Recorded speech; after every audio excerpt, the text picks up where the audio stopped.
why was this one of them?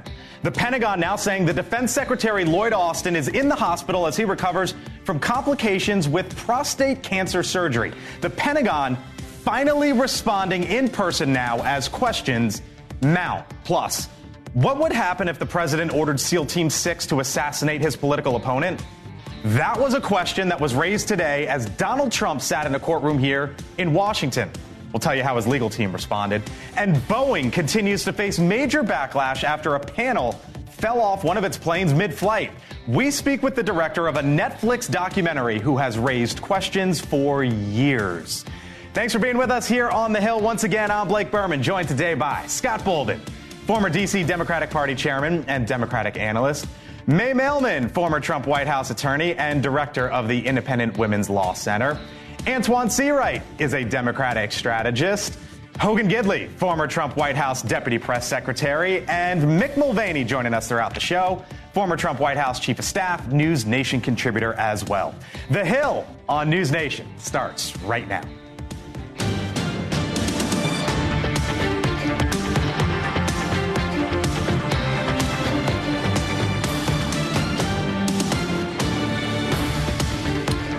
Hello, hello. Come on in. Thanks for being with us here on The Hill. We begin tonight with the word that no one ever wants to hear. But is it something we should have heard about many weeks ago? Cancer. The Pentagon today now revealing that the Defense Secretary Lloyd Austin is recovering from prostate cancer. They say in early December, the Secretary of Defense learned he had prostate cancer and on December 22nd underwent a minimally invasive procedure. However, on January 1st, Austin was rushed back to Walter Reed Medical Center as a result of complications and severe pain. The White House did not know the head of the military was hospitalized until January 4th. And now? Well, now we know that President Biden did not even know that the Secretary of Defense had cancer until just hours ago. He was not informed until last Friday that Secretary Austin was in the hospital. He was not informed until this morning that the root cause of that hospitalization was prostate cancer. Now, Austin is expected to make a full recovery, and that unquestionably is great news. But tonight, there are now even more questions about how all of this, for lack of a better term, was seemingly top secret. Hello to you all. Thanks for being with us. Where to start on this one? Mick Mulvaney, former White House chief of staff, come on in and join us because, look, there's a few different things here. The White House didn't know for days, and then there was President Biden finding out about all this, and still, Mick, the president didn't know that his Secretary of Defense had cancer. Yeah, Blake, I'm not going to blow this out of proportion as a Democrat-Republican thing. Let's talk about it from a management standpoint. If this White House is being properly run, and I have every indication that it is. I've met Jeff Zients a couple times. I think he's probably running a decent White House. My guess is that Lloyd Austin got a talking to in the last 24 hours, the likes of which he has not received since boot camp. You cannot do this. Period, stop, end of story. My guess is it may end his employment with the Biden administration. You cannot break the trust as a cabinet secretary, especially one of the big four, with the president of the United States. You cannot surprise him. You cannot keep information from him. This is a major, major screw up by the Defense Department, by the secretary, and my guess is he will be gone shortly. You think so? Okay, so Mick says this is not a Democratic-Republican thing, but I got the two Democrats here exasperated as Mick was talking. So Mick, Scott here. Let's take a step back. He had and his procedure was in and out. He wasn't under any sedation. My father had the same surgery probably 10 or 15 years ago. I can tell you that the secretary believed that this was an in and out procedure. He was home resting. He was working. But for the infection where he was rushed to the hospital, right? No one would ever have known this, and if he's a private person, if he's a private person, but if he's a private person, and prostate cancer, everyone deals with prostate cancer, especially men. It's a very personal issue for many of us, and as a result, had he not had the infection, I'm not sure he had an obligation to disclose a medical issue simply because he was simply because he's the he's the defense secretary. Think about it. He's in and out. He's got a medical procedure. He goes home. He's working. Yeah, it's not the look. I am so happy he's going to make a full recovery. Correct. Okay? Yep, we're all on board with that. It's devastating, yeah. so I'm happy for that. But understand, regardless, he doesn't have to tell the world what he's got. Mm-hmm. He has to let the President of the United States know, his boss, what the issue is. But he does need to follow the proper procedures in making sure someone else has command and control should he go into surgery. This didn't happen here. In fact, his number 2 didn't even know either. This is a seriously dangerous problem. Even if the world were at peace right now, it's not, and we have troops in harm's way, and this guy, it's and it's an awful. affirmative lie. It's not just, I'm a private person. If the Situation Room thinks that you're one place and you are another place, if Secret Service is not somehow fully aware because they are also reporting to the White House, then there is affirmative lying going on. Right. I don't know about lying. Let's call it a miscommunication. It's miscommunication with the Situation Room? A miscommunication. His security detail was with him. Or a lack What about that? Or a lack of communication. Look, they my were lying father, too. very similar to General Austin, served this country, prostate cancer survivor. I know what it was like struggling with my father to pull information out of him. He's my dad. So I know what that can be like as a black man to deal with those issues. However, I do think that there was a miscommunication failure. Someone should have been notified. And I don't know if I agree with my dear friend Mick Mulvaney's talking to comment, but I do agree that there was probably policies and procedures that were updated so everyone is informed. I want to go around the table, and I'll start with you, Mick. So January 4th, the White House knew, right? My gosh, Secretary Austin is at Walter Reed. Something's going on. And now, as we sit here on January 9th, Mick, 5 days later, we now know he has cancer. At that point in time, on January 4th, should he have told the President of the United States, Mr. President, here's what's going on? You should have told him long before that. Again, Hogan's right on this. He's not a private citizen, okay? And it's not your dad, and I get all that. I'm glad he's going to do fine. This is not a discussion about Lloyd Austin's health. It's about how do you run an administration. And you don't keep secrets from the President of the United States, period. That's it. And once you do, that breaks it. Not, in my opinion, not necessarily. If he caught it early, he went in for a procedure, came out, and was supposed to be recovering. I'm not sure that needs to be disclosed. Bill McGinley, come on in. Bill is the former White House cabinet secretary in the Trump administration.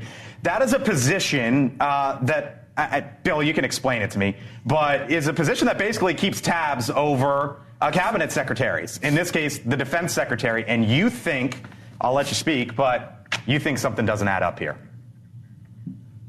That's right. The Office of Cabinet Affairs is going to be some of the connective tissue that comes out of the White House. OMB is going to have a role. The National Security Council is going to have a role. Cabinet Affairs is going to have a role. The timeline that you just put up on the screen that laid out basically how this whole thing unfolded, I'm not aware of any instance where President Trump, the National Security Advisor, the White House Chief of Staff, knew that a cabinet member was going through a medical procedure and was unavailable and had delegated all of his or her authorities to the DepSec, who was on vacation while the Chief of Staff was at home sick with the flu.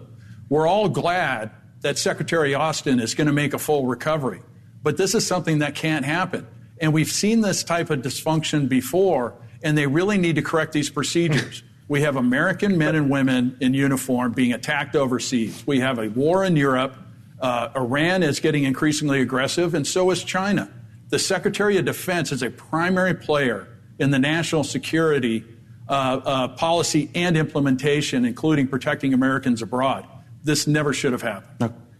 Your question earlier was, is Joe Biden going to fire him or relinquish his duties? I don't believe that, because Joe Biden is a compassionate and passionate man, and he knows that this was just perhaps a miscommunication thing. And I think that you agree with that? It's a learning lesson. I agree with the fact he's not going to be fired. I think he remains SecDef, but I don't agree that he's a compassionate man. I think he's a buffoon. Bill said something, I think. Austin. Joe Biden. He said he's not going to fire him because Joe Biden's a compassionate man. I just think he's a buffoon. Well, even people in your own party would disagree with that statement. I don't disagree with So, I disagree with that too. Bill McGinley pointed out something that was the word dysfunction. And I think that that's actually being underemphasized here, because we're talking about, should Secretary Austin have informed him? Should he have not? How did someone not know? How are there not daily briefings, Yes. twice daily briefings? How is the National Security Advisor not on the phone with the Defense Secretary every single day? Yeah. The fact that this has to be disclosed is almost the crazy part. The fact that the White House is not on top of their game, that is the scandal. But hold on, you said there were investigation- procedures well, that were hold up. on. You Yeah. said there may be procedures updated. Well, no, they don't need them. They're Because in this there hasn't already. happened before. They don't need to update anything. They're already set in stone. Well, He just didn't follow them. Bill, Here's do the they, investigation, Bill, do they need to update it or no? Look, I think that what they did today was put out a response, and I think it was purely a comms political response to something that is really a substantive problem that they have right now in the national security apparatus of this White House. And I think it was Hogan or May said, how is it that they were not talking on a daily basis? I think is really a great point. Remember, the Secretary of Defense is going to be traveling around with a security detail, secure comms, and all sorts of policy people that are with him or her. And if you're going to have something like that, how is it that nobody in the White House was notified that Secretary of Defense Austin was in Walter Reed, a military facility, receiving surgery? Right. All right. Bill McGinley, we'll say goodbye to you there. Thanks for rushing in to share your expertise and talk about this. Appreciate it. We'll see you soon, Bill. Scott, I'll give you the last word on this, but let me ask you this. Is it fair and reasonable to ask that if the Secretary of Defense was not fully forthright with the President of the United States about this, then what might he not be forthright about with other things? Is that probably, a reach? Yeah, How's that a reach? Yeah, that's reach. You say it's not. That's reach. Of course, it's. Mick, is that a reach, or would you ask that as a? You were giving me the last word. Go. That's fine. That's fair. I'll give you the last word. Go. This is what needs to be investigated. Who dropped the ball? Was this a staffing issue? I agree with you. The White House should have been advised, but they did know where he was. His security deal had to know where he was. The Naval Hospital had to know where he was. Now, I don't know what happened after that. Boss didn't. I got you. The situation and that needs to be showed that investigated. he was at And I agree with you Yeah, there. that's a real problem. I got you. Okay. I got you. All right. Also, by the way, here in Washington today, Donald Trump choosing to be in a courtroom instead of out on the campaign trail. The former president attending an appeals hearing over whether he has presidential immunity. If so, it would prevent him from facing charges related to his efforts to overturn the 2020 election. After the hearing, the president took his case before the cameras. As a president, you have to have immunity. Very simple.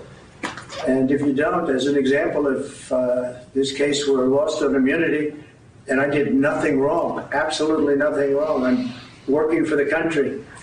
And I worked on very hard on voter fraud because we have to have free elections. Okay, so that was Donald Trump, May, former Trump White House attorney, Scott Bolden, resident counsel on the show. Can I call you that? Yeah. Okay. Let May go first. So I'll let May go first. But this was part of the argument that was talked about in court and really got talked about afterwards. Watch. Could a president who ordered SEAL Team 6 to assassinate a political rival who was not impeached, would he be subject to criminal prosecution? If he were impeached and convicted first, my answer is qualified yes. There's a political process that would have to occur under the structure of our Constitution, which would require impeachment and conviction by the Senate. All right, so that was the hypothetical that was thrown out in court today, May. So I think, I would go ahead and give that one. Sure. If you're going to go assassinate someone, then go ahead and criminally convict them. But I think the hypo is kind of stupid in the sense that if you're actually telling SEAL Team 6 to go assassinate someone, you're going to get impeached. So you almost don't even need to, I'm not going to give credit. I'm not going to give credit to that hypo.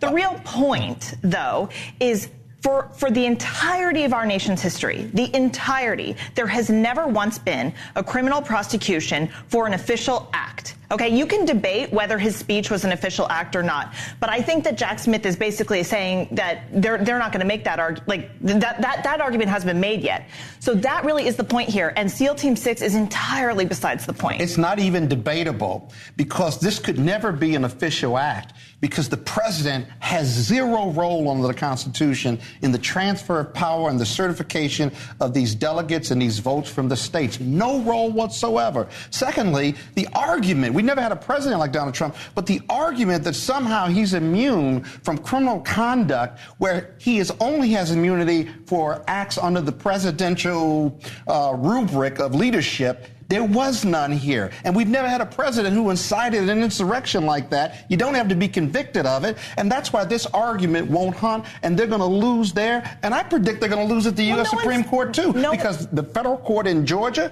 and the federal district court here has ruled against them already, saying that you are not a king. You have no immunity for any act because no one man, no one person is above the law. Okay. Period. Drop the mic, kaput. I want to get to Mick, but go for it. Yeah, I mean, I'm not scandalized, I guess, by President Trump's speech being like, you know, we must prosecute or else, you know, it's the end of the world. But let's just say it is. Okay. I'm talking about the speech on January 6th. The speech on January 6th. You're not scandalized by that? I am not scandalized by that. Wow. Sorry. Wow. So it was a speech. It's protected by the First Amendment. And it caused an insurrection on January 6th where people died. We live in a society that protects free speech. Period. Not full that stop. speech.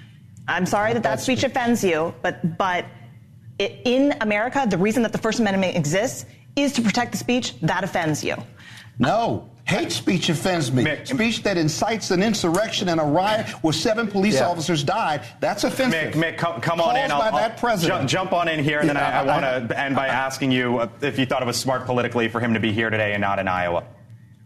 Yeah, the answer to that question is yes. We can get that one out of the way, absolutely. Anytime he can get on TV, it's a good thing for him. And it is. We're talking about him now instead of Nikki Haley and Ron DeSantis. It's a playbook. He's been doing it very, very well for the last 6 months. So that's an easy question. The issue it's not possible that the president is completely immune from everything. Both May and Scott know about the concept of something that's ultra-virus, outside of your scope. And if this is something that is outside the scope of his work as president, then there's no way he can be immune from it. Mark Meadows, I think, was making the same argument when they said, he said this was an official act. And they said the chief of staff has zero to do with getting a president elected. That is not part of your official duty. So there's no way you could be protected. There's no way a president is completely immune from everything. May's right. The example of SEAL Team 6 is an absurd extremity. But I think Trump probably loses this one under the argument that the speech was outside of his official duties. Okay. All right. Well, coming up here on the Hill on News Nation, a lot more to get to on the other side of the break. Senator Ron Johnson, what's going on with the southern border? What are Republicans going to do about it? Oh, by the way, what's going on with the spending deal? There's a lot of Republicans upset about that. We'll speak to the senator in moments. And then Harvard University, May and Mick's alma mater. That thing ain't going away anytime soon. Congress now wants answers. They want text. They want documents. They want more. The Hill on News Nation. Back in a few.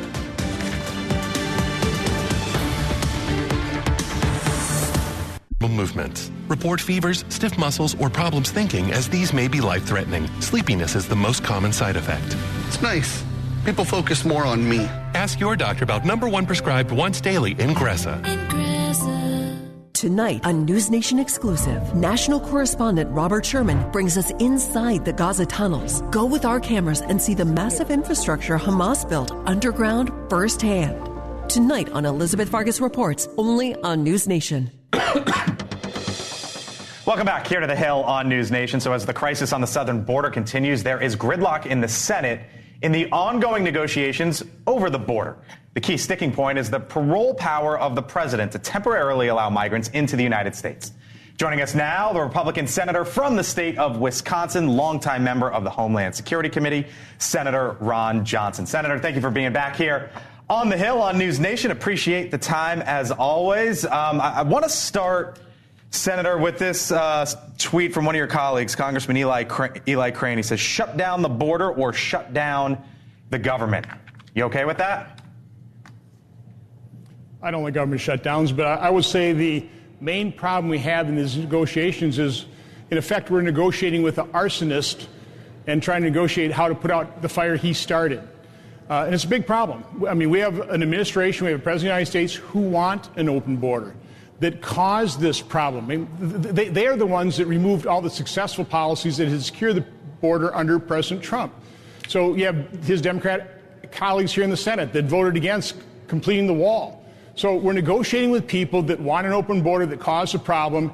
And we also have a president that is lawless. He ignores Supreme Court decisions on eviction moratorium, on student loan debt.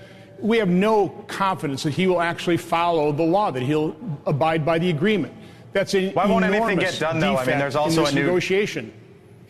There's also a new Speaker of the House, and He hasn't put anything new forward, so why should Americans feel confident that Republicans are going to get this done? Well, the House passed a bill that would have provided a great deal of border security. The problem even with that bill right now is we are apprehending or encountering 10,000 people a day on average last month. 10,000 people. Under this Biden administration spends 7,500 people per day for the entire administration.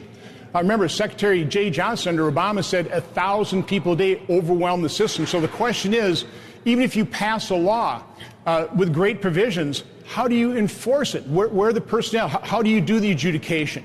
How do you actually, one of the provisions supposedly negotiating is if apprehensions exceed 4,000 or 5,000, which basically tacitly agrees to, I guess, 4,000 or 5,000 people entering this country every day is okay. It's not. But if that happens, we're going to seal the border.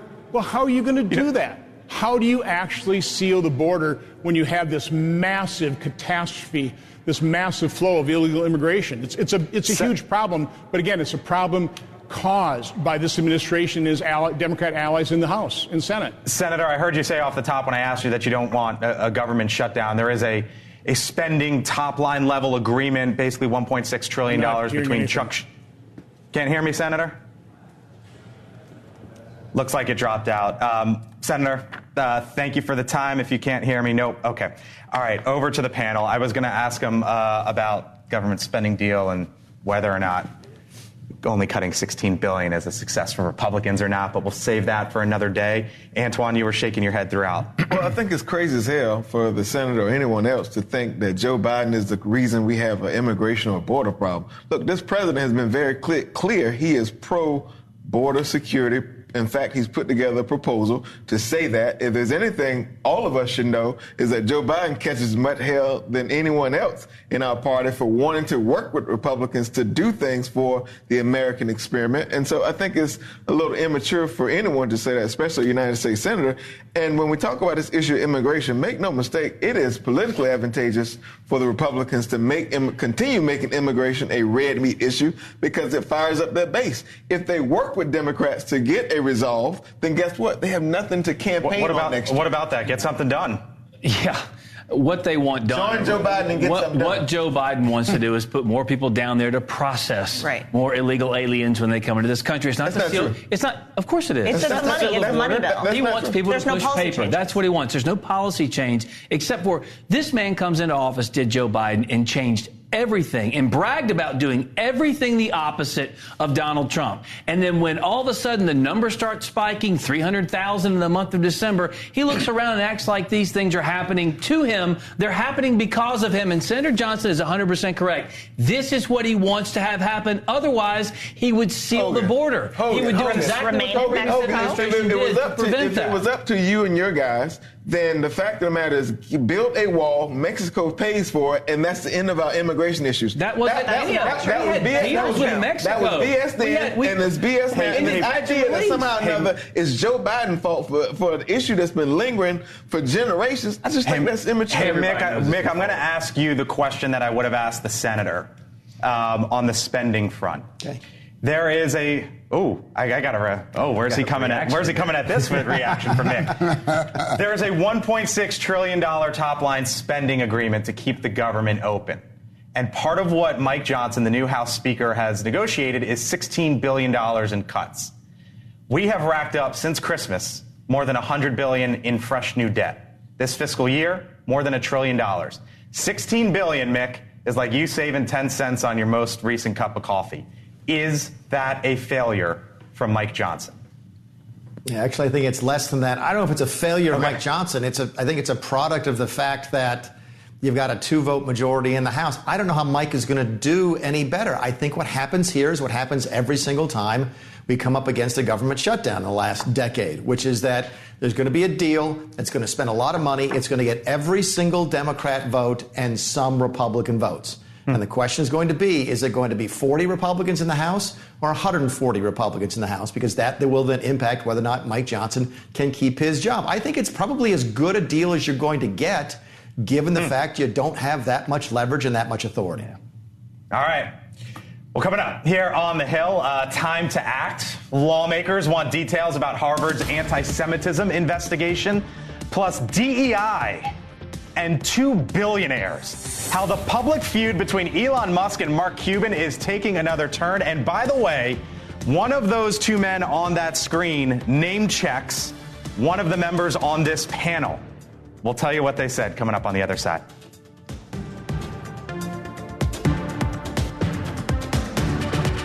Tonight, a NewsNation exclusive, national correspondent Robert Sherman brings us inside the Gaza tunnels. Go with our cameras and see the massive infrastructure Hamas built underground firsthand. Tonight on Elizabeth Vargas Reports, only on NewsNation. Welcome back here to The Hill on NewsNation. So there is another twist in the feud between two of the world's richest men. It all started with Elon Musk, posting, quote, DEI, diversity, equity, and inclusion, is just another word for racism.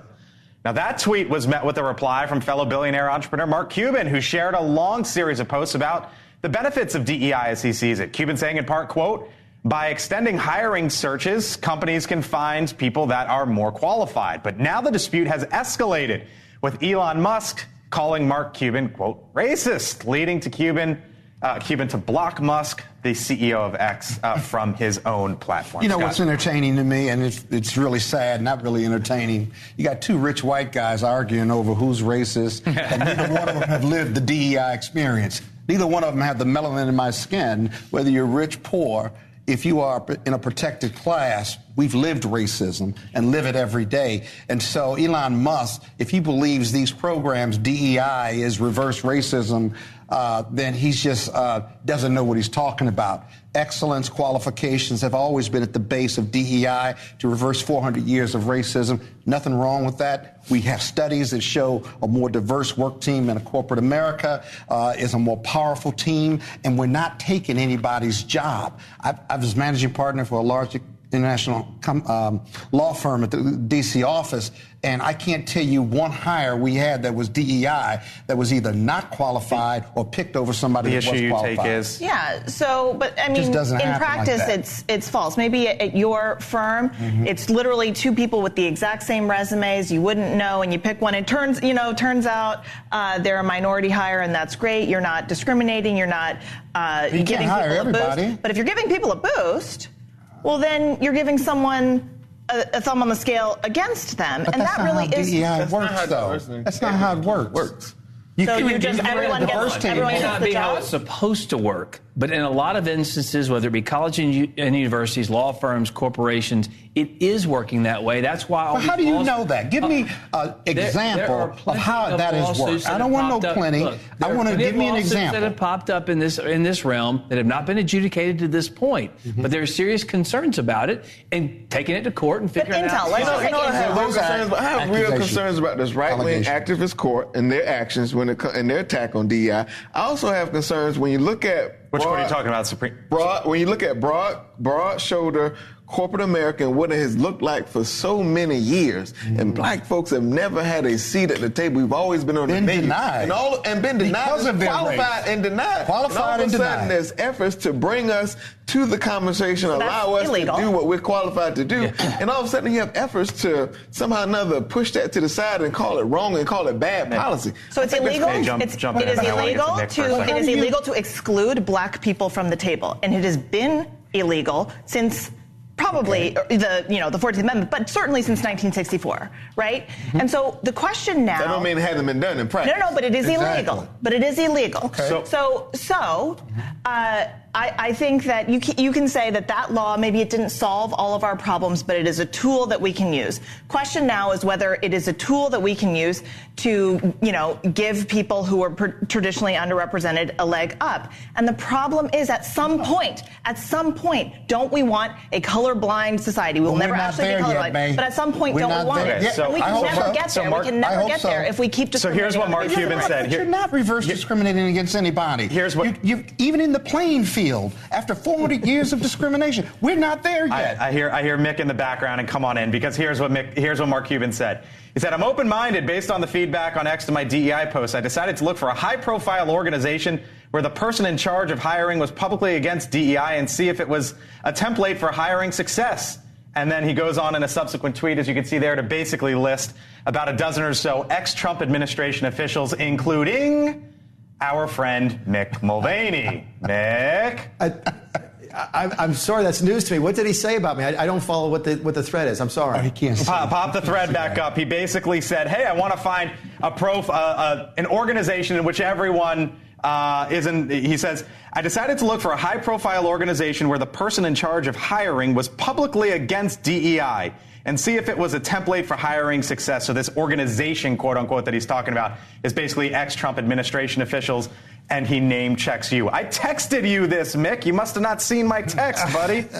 I must not have. Look, I've been following this thing with Mark Cuban. All I can say is to Mark Cuban, welcome to politics. So many of these rich businessmen and women think, oh, I've succeeded in the world of business. Politics is going to be easy. And it's not. It's a different business entirely. Otherwise, Mike Bloomberg would be president of the United States, and I think he got less than 1% in a Democrat primary. So look, Mark Cuban is out there. That's great. I will go take a look and maybe respond to him directly. Look, let's find something we can agree on. Let's all try and figure out a way to work to a point where you don't have to care about the color of somebody's skin. That was the way I was raised. I was raised not to even ask the question. You weren't supposed to ask that question. That was a racist thing to do, was to say, oh, this person, you're not supposed to even ask the question. Now, apparently, it's all the questions you're going to ask. I'll ask Scott this. Scott, look, I may feel differently about DEI when I start to see conservative black women treated the same as liberal black women, because I don't think it's there yet. In fact, I don't think it's even close. You're comparing apples and oranges, because we are not living in a colorblind society. You know that. We're not there yet. I would hope that one day, Martin Luther King would hope that one day we would get there, but we're not there yet. That's our reality. And until we get there, we've got to even the playing field. Go to my example. Don't you understand the ridiculous That's not reverse of discrimination. Mark Cuban weighing in here? Well, I said that. He has the ultimate meritocracy where whoever's the best gets to play. He's not littering the court with short, white, untalented that's what Elon Musk brings up. It's people who are good at basketball. By the way, pop up. That's a unique class. I want to ask May and Mick real quick before we go about Harvard. They're both Harvard grads. Education Committee now going after Harvard. They basically want documents, Mick and May, within the next 2 weeks. And I'm wondering real quick before we go, what do you think about it? I mean, dunking on Harvard is always a good approach. This is on the anti-Semitism front. But yeah, Harvard is not different, I think, from a lot of other elite institutions where they have implemented DEI in practice, where they have actually elevated people based on their status, which has ended up being that Jewish people are not protected. And so I think that those are good questions to ask is, how have you failed to protect people based on their status? And here it is, your Jewish status. Mick? Their life is about to get a lot more difficult. If you're a member of the Harvard Corporation, welcome to Washington, D.C. You're going to be hauled in front of at least one, maybe a dozen committees before this is over. You always thought it was a great job, run up there and run one of the premier universities. Your life is about to get a lot more difficult. Okay. All right. Gotta leave it there. Not the last. We're going to be talking about all of this, I promise you. Coming up here from the Hill. I found the text, Berman, by the way. I did find the text. So okay, yes, you show did the send audience. it to me. I wasn't lying. I texted Mulvaney. I'm like, Mark Cuban's name checking you. All right. On the other side of the break, by the way, that Boeing flight where the thing fell off in midair. There's been a Netflix documentary. Not sure if you've seen it, that looks into Boeing and really what's been going on there over the last handful of years or so. We will speak to the producer of that documentary on the other side of the break and what she thinks Congress needs to do about it. That's coming up here on The Hill. Their hand and say, we got a problem here. They would say, yeah, you're right, we're going to fix it. But every time I'd raise my hand and say, hey, we got a problem here, they would attack the messenger and ignore the message. All right, well, welcome back. That is from the Netflix documentary Downfall, The Case Against Boeing. Downfall looks into the 2018 and 2019 Boeing 737 MAX 8 crashes that killed all 346 people on board. The Alaska Airlines 737 MAX 9 that was forced to make an emergency landing the other day after a door blew out is now raising more questions, more concerns, really, about Boeing. The Federal Aviation Administration sharing an update just a little while ago saying, quote, the safety of the flying public, not speed, will determine the timeline for the return of the Boeing 737-9 MAX to service. Joining us now is the producer and director of Downfall, the Case Against Boeing, Rory Kennedy. Rory, thank you for being here on the Hill on NewsNation. Appreciate the time. This is something that's obviously near and dear to you. You've focused on this for a while, and I'm wondering, when you heard the story, saw the video, both the other day, what went through your mind? Well, really what went through my mind was that I was not surprised. And I was grateful that something more catastrophic hadn't happened. I think this is a lucky opportunity and also a wake-up call that the culture at Boeing has still not changed, despite having killed 346 people in those Boeing 737 MAX crashes, 2018, 2019. They articulated a commitment to make changes, and over the last number of years, I've had an increasing level of concern about the fact that the culture there really hasn't changed. Why were you not surprised? Is it just that it's same old in your eyes, or something else? Well, what we saw with the 737 MAX crashes, the two airplanes that crashed within 5 months of each other, two new Boeing 737 MAX airplanes, is a culture that really led to those crashes, and a culture that prioritized profits over safety. After those crashes, Boeing made a commitment to airline safety, but what I've seen in the last number of years, over and over again, is Boeing trying to skirt safety requirements and lobbying Congress to be exempt from safety rules. In fact, there was an article in the Seattle Times just last week on January 5th saying that Boeing was arguing to skirt safety requirements to get its 737 up in the sky, a different 737 MAX, the 7. Michael Stumo is in your documentary. We spoke to him here on the show yesterday. His daughter was killed in one of those plane crashes a few years ago. He said the following, Rory, and I want to get your reaction on the other side. Congress needs to do a comprehensive investigation. If you see mere hearings, they're only for show. They need a full investigation. The White House should be asking for an investigation, too. Is there anything you think Washington can do, Rory? And if so, what is it? Because he was basically saying mere hearings are for show. Yeah, I'm in total agreement with Michael Stumo. I think we're also going to see the NTSB reports come out. The NTSB is going to really focus on technically what went wrong with the aircraft, why the door was dislodged. But what it's not going to get to, and it's not going to ask the questions of how is it that these kinds of events continue to happen on Boeing aircraft. And that's really what we need to get to. We need to understand what's happening at the board level, what's happening at the level of the CEO, David Calhoun, who is, his background is coming from GE. How much is this company focusing on the bottom line and profits and skirting the needs that of airplane requirements to make sure that the public is safe? Rory Kennedy, got to leave it there, director of Downfall, the Case Against Boeing documentary on Netflix. Rory, thank you for being here. We appreciate it. Thank you. Nice being here with you. Yeah, of course. Elizabeth Vargas, I know this is a story that you have been discussing and following on your show. Quite the statement from the FAA there just a little while ago. Yeah, and reassuring, I must say, as a member of the flying public, that they will not be rushed. They're going to make sure all these planes are safe. I saw Rory's documentary when it came out a few years ago. It was really powerful and really disturbing because it meticulously laid out a pattern of behavior in which Boeing as a company, in the interest of profits and speed, was sacrificing safety, according to Boeing workers. So, Right. I mean, that's when you have the people on the assembly line saying, whoa, whoa, whoa, we're going too fast here. We're not doing the proper inspections here. They had all sorts of cases where they showed planes were being inspected and they found like loose bolts and things that were left behind because everybody was so rushed. We already know in these inspections of the MAX 9s that they have found, United Airlines has found several that had loose bolts. So this was clearly not just a single issue with a single plane.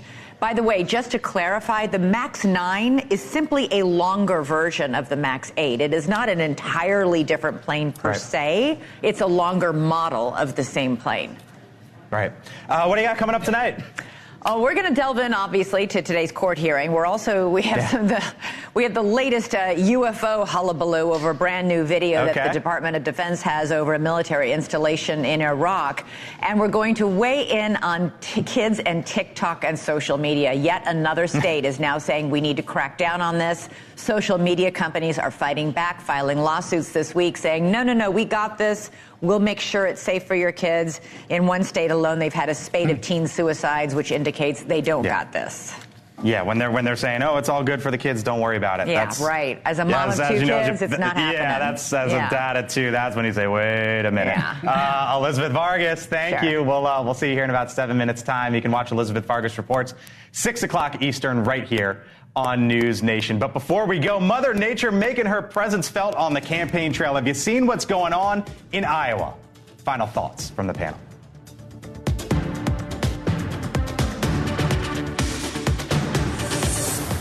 All right, so before we say goodbye, a few moments out on the campaign trail that caught our eye. The candidate's final push in Iowa is running up against Mother Nature. 6 to 12 inches of snow and a polar vortex expected across parts of Iowa during the caucuses. Vivek Ramaswamy found himself in a snow ditch on his way to a campaign event. With the help of a good Samaritan, he was on his way out. Ramaswamy, by the way, is offering free beer, I believe, maybe on college campuses when he's there in Iowa. Judge Judy has now endorsed Nikki Haley. I mean, this is where we... Whatever. This is where we are.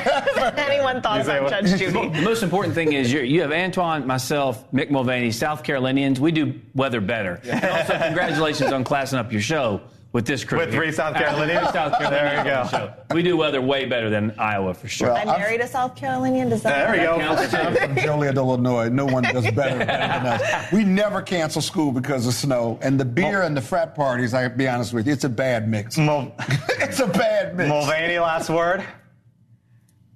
We got 4 inches of rain here. It was miserable. On Mark Cuban, he did the list. It was 2017, 2018 Trump.